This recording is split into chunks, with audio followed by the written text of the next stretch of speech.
안녕하세요. 에듀스크릿 이지서입니다. 요즘 점점 선호도가 높아지는 대학이죠. 건국대 수시. 먼저 교과 전형인 KU 지역 균형 전형부터 보겠습니다. 자, 학교 전형 추천 전형인데 추천 인원 제한은 없습니다. 수능 최저도 없고요. 네, 교과 70%에 서류 30%가 포함된다는 특징이 있는데요. 이 교과 70%는 정량 평가되는 것이고 서류 30%는 정성 평가되는 것입니다. 네, 이 서류 30%에 주목할 점이 있는데 이 서류가 학교생활 기록부 전체가 다 포함되는 것이 아니라 교과 학습 발달 상황 이 항목만 포함됩니다. 이 교과 학습 발달 상황 항목은 성적과 세특만 포함이 되는 겁니다. 독서 활동이라든지 수상이라든지 동아리 활동, 창체 활동 이런 활동들은 포함되지 않는 항목이기 때문에 겁먹지 마시고 지원하셔도 됩니다. 그 30% 중에 학업 역량이 20%고 진로 역량이 10%인데요. 이 학업 역량 20%가 학업 성취도, 학업 태도 이런 것들은 성적과 세특에서 살펴볼 수 있겠죠. 그리고 진로 역량 10%는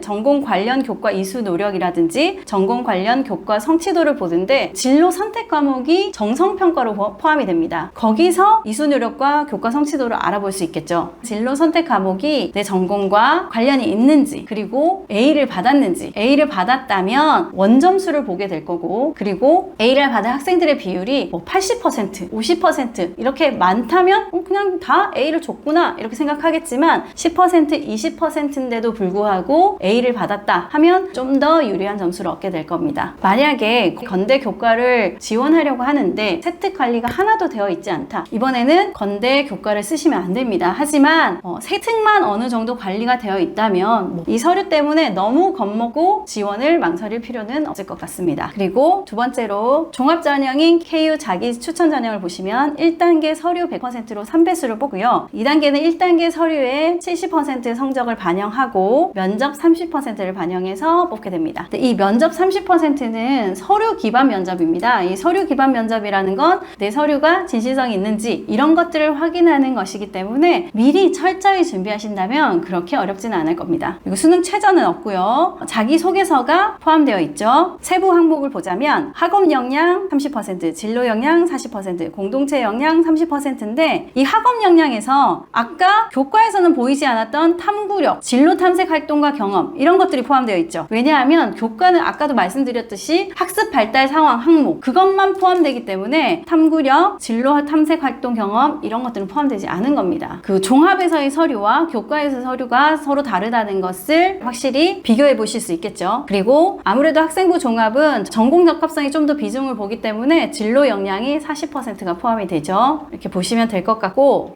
마지막 KU 논술 우수자 전형. 자, 논술 100%입니다. 그리고 작년까지는 자연계에 과학 논술이 있었는데 올해 과학 논술이 폐지되었습니다. 수능 최저는 있는데 인문계 같은 경우 2합 4, 자연계는 2합 5고요. 수의대는 3합 4입니다. 논술이 세 가지로 되어 있는데 인문사회 1, 인문사회 2, 그리고 수리 논술로 되어 있는데요. 인문사회 1 같은 경우는 전형적인 인문계 학생들의 논술이고 인문사회 2 같은 경우는 경영, 경제, 응용 통계, 부동산, 국제무역 이런 상경 계열 학생들이 보는 시험인데 이 시험은 인문사회 분야와 수리 논술이 복합적으로 포함되어 있는 시험입니다. 자연계 같은 경우는 아까도 말씀드렸듯이 과학 논술이 폐지되어서 수리 논술만 보게 됩니다. 자, 이제 입결로 각 전형을 한번 살펴보겠는데요. 작년 KU 지역 균형 전형 같은 경우는 최저가 있었고요. 2합 5로 서류가 들어가지 않았습니다. 교과 100%였습니다. 보시면 수능 최저 충족률이 평균 64%, 대체로 1점 후반대에서 2점 초반대죠. 최저 충족률 64%니까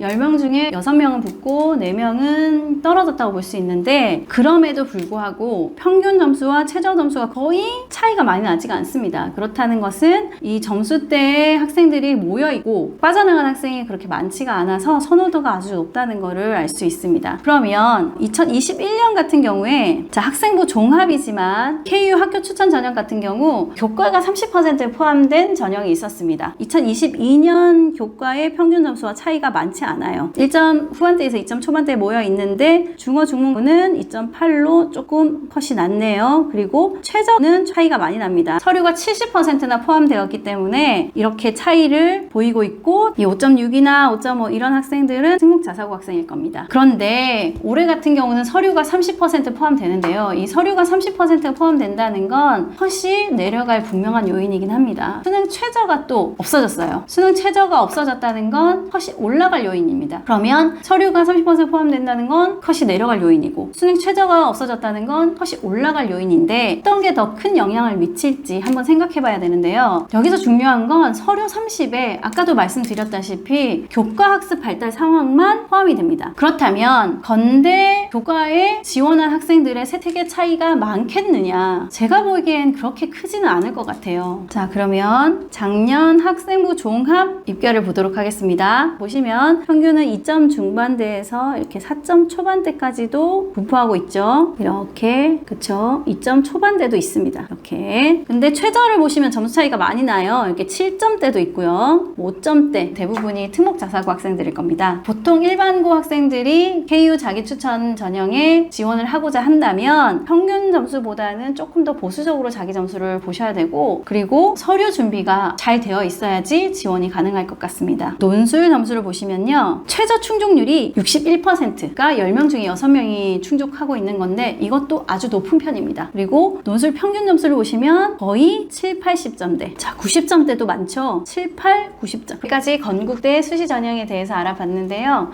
오늘 제가 말씀드린 것들이 참고가 되어서 건대를 희망하시는 분들한테 좋은 정보가 되었길 바랍니다. 감사합니다.